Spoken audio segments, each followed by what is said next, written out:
and Lala family. காது கேட்காத தவளையின் கதை. ஒரு ஆழமான கிணற்றில் பல தவளைகள் விழுந்துவிட்டன. அவையெல்லாம் வெளியே வர முயற்சி செய்தன. கிணற்றின் மேலே நின்ற மற்ற தவளைகள் கூச்சலிட்டன. இது ரொம்ப ஆழம், வெளியே வர முடியாது, முயற்சி பண்ணாதீங்க. இந்த வார்த்தைகளை கேட்ட தவளைகள் ஒன்றொன்றாக நம்பிக்கை இழந்து கீழே விழுந்தன.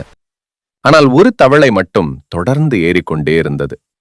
மேலே இருந்த தவளைகள் இன்னும் சத்தமாக சொன்னன, விட்டுடு, நீ வெளியே வர முடியாது.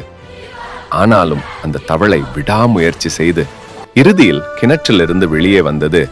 அனைத்து தவளைகளும் ஆச்சரியப்பட்டு கேட்டன, நாங்க சொன்னதை நீ கேட்கலையா? ஆனால் அந்த தவளைக்கு கேட்கவில்லை. அப்போதுதான் தெரிந்தது, அந்த தவளைக்கு காது கேட்காது என்று. அவர்கள் சொல்லியது ஊக்கம் என்று நினைத்து அது முயற்சியை நிறுத்தவில்லை. இந்த கதையிலிருந்து நாம் உறுதியும் விடாமுயற்சியும் இருந்தால் வெற்றி நிச்சயம் என்று தெரிந்து கொண்டோம். மீண்டும் ஒரு நல்ல கதையில் சந்திப்போம். Bye bye. ஹலோ கட்டீஸ், உங்களுக்கு வீடியோ பிடிச்சிருந்தா லைக் பண்ணுங்க, சப்ஸ்கிரைப் பண்ணுங்க, ஷேர் பண்ணுங்க. Bye bye.